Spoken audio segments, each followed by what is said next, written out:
Sir जंग रुका क्यों, उनसे पूछिए जो लोग बॉर्डर में बसते हैं। आज इस हाउस में कितने लोगों ने ऑपोजिशन में, रूलिंग में या फिर सरकार में, उन लोगों की बात किसने की जो बॉर्डर में बसते हैं? मेरे कश्मीर के भाइयों ने उनकी पीड़ा बताई और मैं पंजाब के लोगों की पीड़ा बताना चाहती हूँ जो उस बॉर्डर में बसते हैं, जहाँ दिन रात उनको इन बॉर्डर में रहने का उसका सामना करना पड़ता है। जिनके खेत उस तरफ थे उनको बोला गया आर्मी ने कि अपने फसल को काट दीजिए क्योंकि यहाँ पे किसी टाइम बंद हो सकता है, तो फसल तैयार हो ना हो उसको काटना पड़ा।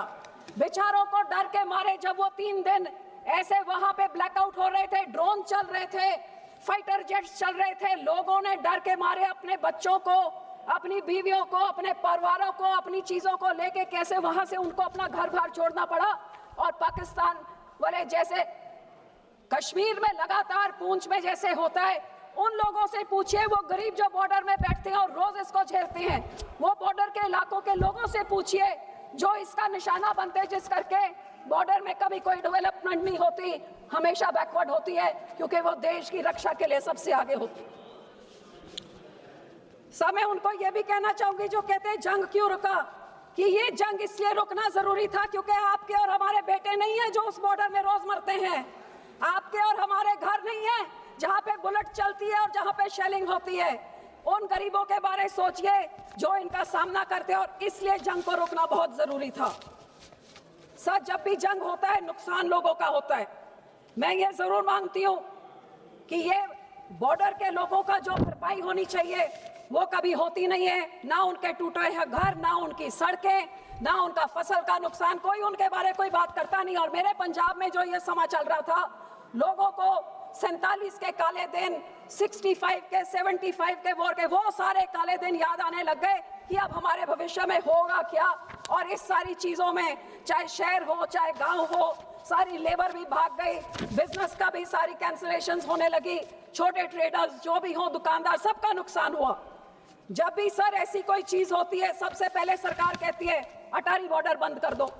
भाई अटारी बॉर्डर बंद आप कर देते हैं, छोटे दुकानदार, छोटे व्यापारी और छोटे ट्रांसपोर्टर का नुकसान हो जाता है। अब भी आपने कहा terror and talks will not go together, लेकिन जो बड़े बड़े पोर्ट से बड़े बड़े उद्योगपति जो बिजनेस करते हैं उनका तो 10 दिनों तक और चलता रहा। सर इसी कारण सर आई जस्ट स्टार्टेड, इसी तरह सर ड्रोन्स ने बहुत ही एक इंपॉर्टेंट रोल प्ले किया इन न्यूट्रलाइजिंग दिस। लेकिन मेरे स्टेट पंजाब में पिछले 10 सालों से बॉर्डर के पार से ड्रोन आके आर्म्स, एम्यूनेशन, ड्रग्स लेके हमारे स्टेट में तबाही नहीं मचाई, लेकिन पूरे देश में अपने आर्म्स और अपने ड्रग्स फैला रहा है। जे यही आर्म्ड फोर्सेस इस बार न्यूट्रलाइज कर सके, कुछ नुकसान ना होए, तो फिर सर 10 सालों से क्यों उन ड्रोन्स को नहीं रोका जा रहा है? आपको हैरानी होगी, पिछले 6 महीनों में ही इस साल के बीएसएफ ने 130 drone, 135 kilo narcotics and 79 weapon seize किए हैं। आप सोचिए कितने जो सीज नहीं हुए हैं और वो देश के कोने में जाके क्या हैवक क्रिएट कर रहे हैं। हमारे देश का लॉ एंड ऑर्डर का तो ये हाल हो गया है, daylight robbery, extortions, murders, gangsters are ruling Punjab and the police and the state administration has totally failed, be it singers, be it sportsmen, be it politicians. Sir, हमारे police station में grenade से हमले हो रहे हैं, rocket launcher से vigilance के दफ्तर में हमले हो रहे हैं, और गैंगस्टर जेल में बैठ के सर 2 मिनट जेल में बैठ के टीवी के इंटरव्यू दे रहे हैं। ये पंजाब के हालात हैं। सर गोल्डन टेम्पल में भी 10 बारी धमकियां आ चुकी कि हम उड़ा देंगे। क्या सरकार को उधर की नाकाम है? आप ही कुछ कर दीजिए।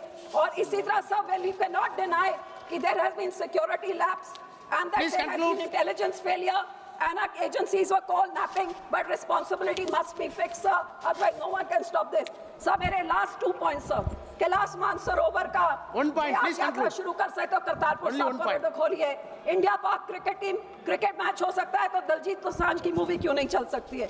आखिर में सर जे मैं अपने सिक्योरिटी फोर्सेस का अप्रिशिएट करती हूँ, मैं धन्यवाद करती हूँ कि ये वॉर रुका। सर लास्ट लाइन, मैं शुक्राना करती हूँ और हमारे लोग भी कि ये वॉर रुका, क्योंकि वॉर के साथ लोगों की जाने